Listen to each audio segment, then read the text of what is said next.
We did start this program not too long ago, and it is a challenge. It is a challenge. This would not have happened without Mauricio Suleiman. I know originally it was a brainchild of your father's, because he understood how serious doping could be for a fighter, more than for any other athlete, when you think about it. You took this forward. No one else has. No one else in the sport. The WBC. No, We together have done it, and you have been our leader and our guide. And this is a program that will, as I said, there's no turning back. We're going forward. It's wonderful. So, bottom line, I was a former ring physician. I worked with the VADA Commission for many years, and started the Voluntary Anti-Doping Association in 2011. And basically what we're trying to do is promote clean sport, and mostly we're trying to educate the athletes.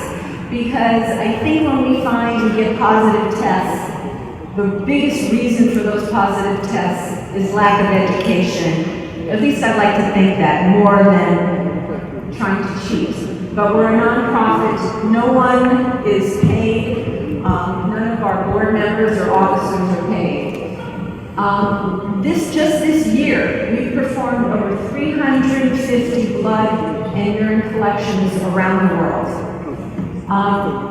The clean boxing program that I worked on with the WBC, basically we follow certain standards. We use only World Anti-Doping Agency accredited labs in good standing. According to what Mauricio recommended, the top 15 in each weight class and the champions are eligible for unannounced random testing throughout the year. We use only certified, very highly trained doping collection officers that collect all over the world. Matter of fact, this is the first time, or actually it's the second time, because the WBC did this 2 years ago, is we're having a doping officer collection course here. Claridium, the main company that we use, is flying in from Denmark, and we brought in several candidates to train so that everything is done to the highest standard. All of the testing, and I think some of the fighters that we've tested may be here today, or at least we're here this week. All the testing is random, it's unannounced, and the results go very transparent as far as the WBC. What they do is the notification of results go to the WBC in Alberto, and they go basically to the promoter, to the fighter, and any other association that they work with. Before the program started, Mauricio and the WBC contributed to several fights. This was while we were trying to form the program. And I can tell you that when I've talked to anti-doping experts around the world, and I've talked to many that have set up anti-doping programs, it can take 5 to 10 years. And we've done this in just 2.5 years as far as the program. But while we were doing this, Mauricio and the WBC was very good at trying to support the aspect of clean sport and contributed to these fights. So all of these fighters participated in our program leading up to a fight, which was maybe anywhere from 8 to 10 weeks, sometimes 6 weeks leading up to a match. And I'm happy to say that all of these fighters passed. What can we do to clean up sport? Well, this program is the best example. But as I've said to Mauricio on a number of times, one of the things that I'm so happy to be associated with is that you have accomplished, that very few in this sport have accomplished, and I look at what goes on worldwide, is to create some uniformity. The fighters that are in the WBC program here, the top 15 fighters, they also are rated many by other organizations. They fight for many commissions around the world. And one thing that always was very troubling to me was that we couldn't create some kind of uniformity. And I believe that eventually this will go beyond just anti-doping. It will lead to uniformity in brain testing, in uniformity in how long a fighter should spar before a fight, or those kinds of things. It will lead into what kind of blood tests and urine tests and heart tests and all these kinds of things, this has the potential to do. But these are the things that are important to really bring about clean sport. So this is the program, and I really encourage you to go on the WBC website, on the Clean Boxing Program website, and view the webinar that we have all created, along with Luis Escalona, who works tirelessly to make this a reality. This is an education not just for the fighters, but also for the trainers and the cornermen, and anyone that really wants to learn about clean sport and what this program is, because it's extremely involved to help the fighters. So far, since October, when we started this program, the WBC Clean Boxing Program has tested over 23 times. So some individuals were tested more than once, but a total of 23 urine and blood collections. These are the countries where we've tested in thus far. And these are the fighters that we have tested so far. And you can see their list, and if any of them are here, I'm very proud that they have participated in this. In order to do this properly, just as the World Anti-Doping Agency does for different sports, there's very detailed policies and procedures that are followed by our organization as well as the WBC to make sure that all the letters of the law are followed, so that if in the chance there is an adverse finding or a positive test, it can be well defended and proven that it was done to the highest standards. So I really recommend that you go on the WBC website and then be able to kind of see this. This is a part of the webinar that the WBC has created. The great sport of boxing from the dangers of doping and supplements. The program does this by offering education, resources, and out-of-competition random testing. When you, as a boxer, enter this program. The difficult part is always when there's a positive test, and poor Mauricio, I hate that trust me, I'm like shaking before I call you when we have a positive. But so far since we started in October, we've had 2 positives. We've had one for a drug called methylhexanamine, and one called a SARM. And I'm going to explain just a little, I won't take too much of your time, but as we talk about this a little bit more, and just like we talked about in this webinar, and the webinar goes on for about a half an hour, and the fighters learn a great deal, especially about supplements. Supplements are the biggest scourge for a fighter fighting clean, because they can contain so many prohibited substances. So bottom line, a SARM, and it's funny, I was at the ABC meeting year before last, and nobody there even knew what a SARM was. It's a substance that is a precursor to an anabolic steroid. It's a new way, or a newer way, of a fighter taking an anabolic steroid or getting the same effects from an anabolic steroid, but not actually using an anabolic steroid because they don't think someone's going to test for this.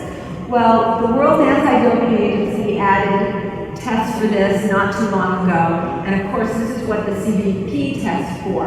And this is what a SARM can do, and there's various products. You can get them off Amazon, you can get them anywhere you want, but if you're going to be drug tested, this is not a good thing to take, because if you're tested by a water-accredited lab, you're going to turn out positive. So these products you can buy in the store? Oh, anywhere. And that's where the main problem is, because an athlete goes, if he buys it in the store, he thinks it's clean. Exactly. But you can see all the things it can do that are very similar to the things that an anabolic steroid will do for someone. So the people that are trying to get athletes, and I'm not just talking about fighters, but athletes who use all this stuff are coming up with newer ways. But just like a steroid, these things can have potential side effects as well. So the other thing that is very important, and Mauricio has been very proactive about this, and I know he put out a press release on stimulants, is stimulants can come in a whole bunch of different forms. I mean, some people can even think that caffeine is a stimulant, but bottom line, a lot of these stimulants, like ephedrine, I don't know if you remember, ephedrine was taken off the market several years ago because there were deaths. Well, this is one of the things that replaced it. It does almost exactly the same thing that ephedra does, except it's got a different name. But it will turn up in a positive test, and there have been several deaths that have been associated with this, and I bet there's even more than we don't even know about. But if a fighter wants a boost, they're fatigued or tired, and just like Mauricio mentioned earlier, the worst thing to do is sparring when you're fatigued or being in a fight. We actually, before, separately with VADA, we actually had someone test positive for this, and the reason why they tested positive was because they were going into a fight, they were in a different country, and they were tired, and they took it. And little did they know that irrespective of doping, they're risking their health, because what stimulants do is they constrict your circulation in your brain, in your heart too, but in your brain, and it could predispose you to stroke, it can predispose you to a cerebral hemorrhage, so not a good thing to do. So bottom line, what we were saying, and when we showed the webinar a little bit, supplements are probably the biggest problem out there.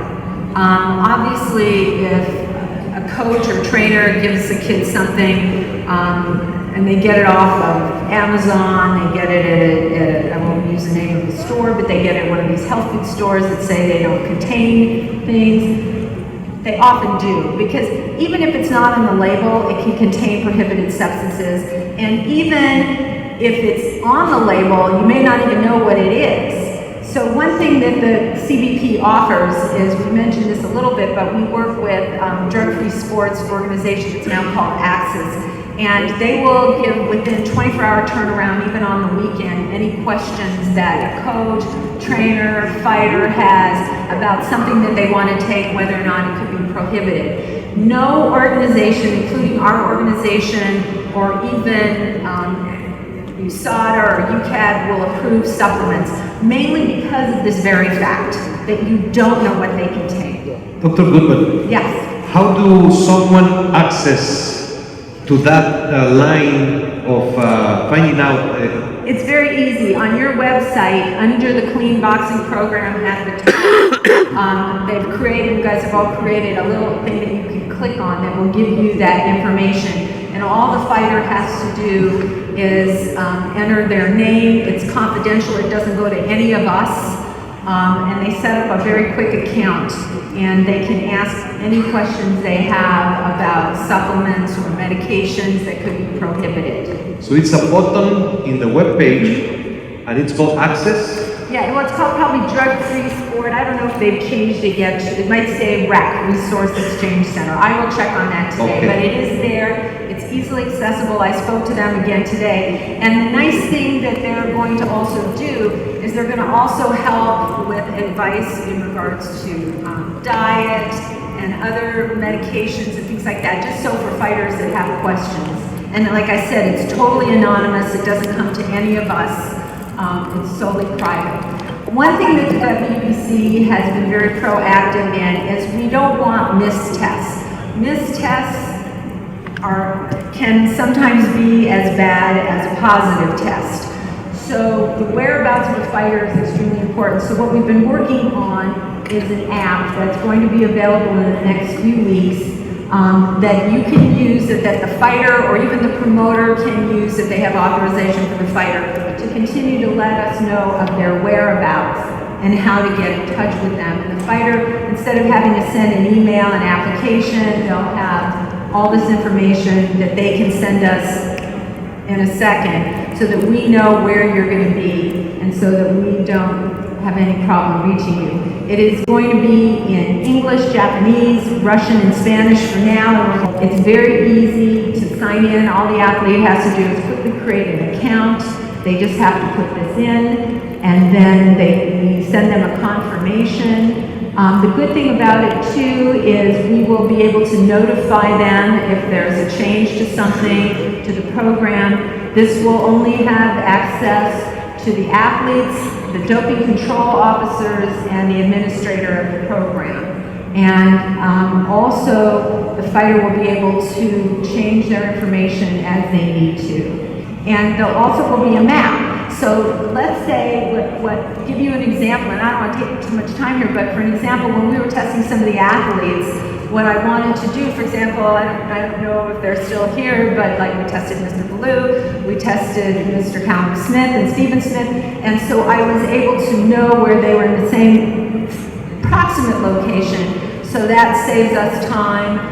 It also saves financially, and so it becomes very cost effective. So there'll be easy ways for us to find the athlete, and the athlete can give us updates. Also, they can quickly change addresses, and then we'll be able to find them on a map. So, bottom line is, if I say anything to you, I am so honored to be a part of this. When I started VADA, all I really wanted to do was show people that there was a problem with doping in boxing that was being ignored. And it has become so much more, and I'm so proud to be associated with all of you. And Mauricio, you're a godsend. Thank you. I appreciate you having me.